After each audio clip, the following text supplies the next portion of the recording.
குருவின் தினம் ஒரு சுவடுகளில் இந்த காமதேனு அப்படின்ற ஒரு பசுவை பற்றி தாங்க எல்லாரும் சொல்லிகிட்டு இருப்பாங்க. அதாவது அல்ல குறையாத செல்வத்தை கொடுக்கின்றது அப்படின்னு கூட சொல்லலாம். இல்லை வற்றாது கொடுத்து கொண்டே இருக்கின்ற ஒரு பசுன்னு கூட சொல்லுவாங்கங்க.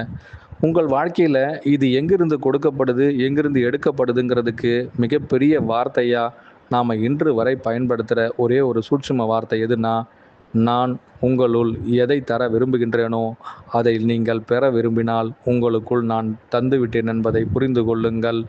அது உங்களுள்ளிருந்து மீண்டும் வெளிப்பட ஆசைப்படும். இந்த வார்த்தை நாங்கள் ஒரு முறை சொல்லிட்டோம், மீண்டும் ஒரு சூட்சுமத்தோடு சொல்ல ஆசைப்படுறேங்க. ஒரு மாயா பிறவி எடுத்த ஒரு மனிதர் எங்கெல்லாம் பயணிக்கணும்னு நினைச்சாரோ அந்த பயணத்தில் அவர் நீண்ட நாட்களாக ஆசைப்பட்ட ஒவ்வொன்றையும் தேடி அலைஞ்சாராங்க.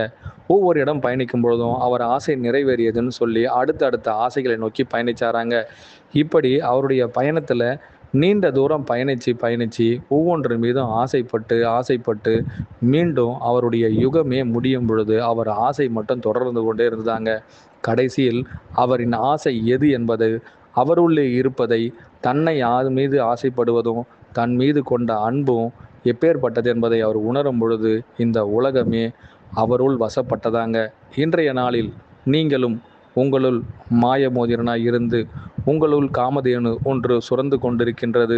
அது எதையெல்லாம் தந்து கொண்டிருக்கிறது என்பதை நீங்கள் புரிந்து கொள்ள உங்களையே உங்களை யார் அர்ப்பணிக்க விரும்புகின்றாரோ அவர் உங்களுக்குள் இருந்தே உங்களையே அர்ப்பணிக்க விரும்புகின்றார் என்பதை புரிந்து கொண்டால் நீங்களும் ஒரு காமதேனு. கடைசி வரையில் நான் யார் என்பதை இந்த இடத்தில் குறிப்பிட எனக்குள் அந்த காமம் எங்கிருந்து வெளிப்படுகின்றதோ நானே உங்களுக்குள் காமதேனு. அனைவருக்கும் குருவே சரணம், குருவடி சரணம், திருவடி போற்றிங்க.